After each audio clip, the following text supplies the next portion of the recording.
સ્વાગત છે તમારું અર્ચનાની વાનગીમાં।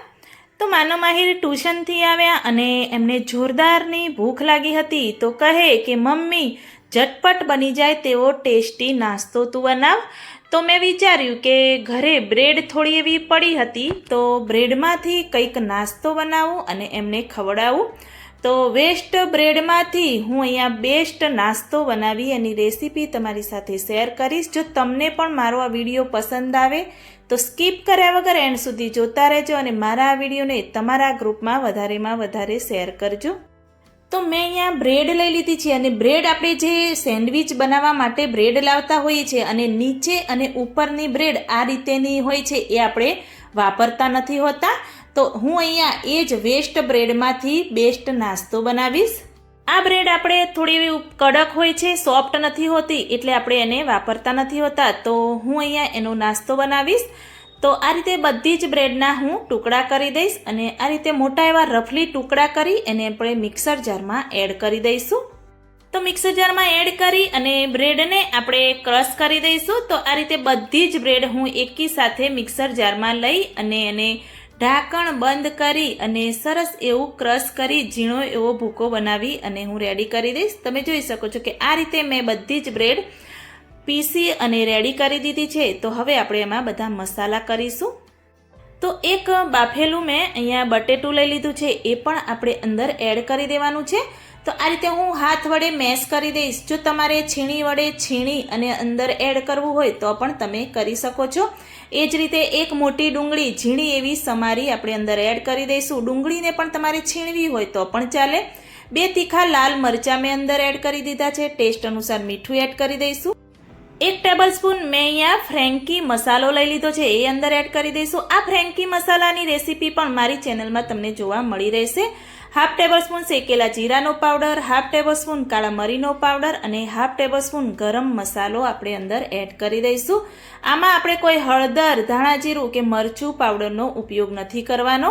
બસ આ રીતેના ટેસ્ટી મસાલા જો તમે એડ કરશો તો તમારો નાસ્તો એકદમ સુપર ટેસ્ટી બનશે।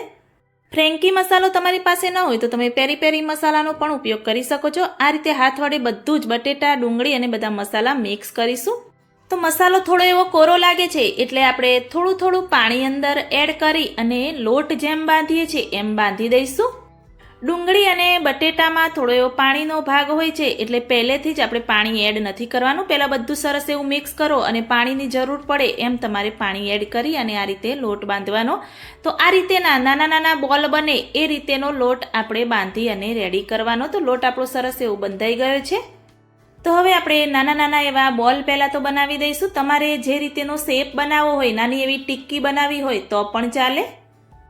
તો હા, તમે જોયું કે મેં આ મસાલામાં કોઈ લોટનો ઉપયોગ નથી કર્યો તો પણ આપણો આ નાસ્તો છે એકદમ ઉપરથી ક્રિસ્પી, અંદરથી સોફ્ટ એવો બની અને ટેસ્ટી એવો બનીને તૈયાર થશે।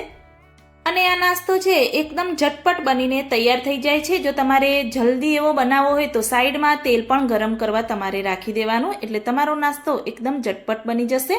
તો તમે જોઈ શકો છો કે મેં નાના એવા બોલ બનાવી રેડી કરી દીધા છે અને સાઈડમાં તેલ પણ મેં ગરમ કરવા રાખી દીધું છે।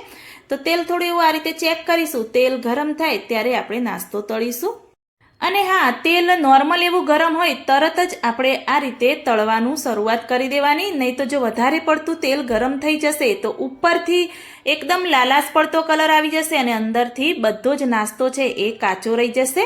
એટલે નોર્મલ જેવું તેલ ગરમ થાય તરત જ આપણે આ રીતે બધો જ નાસ્તો અંદર એડ કરી દઈશું અને દજાય નહીં એ રીતે ધીરે બધા જ બોલ એડ કરી અને થોડો સમય લાગે પછી તરત જ આ રીતે ઝારાની મદદથી નીચેથી થોડા એવા ખુલ્લા કરી દેવાના અને આ રીતે ઉલટાવતા રહીશું એટલે બધી જ બાજુથી સરસ એવો નાસ્તો આપણો તળાઈને રેડી થશે।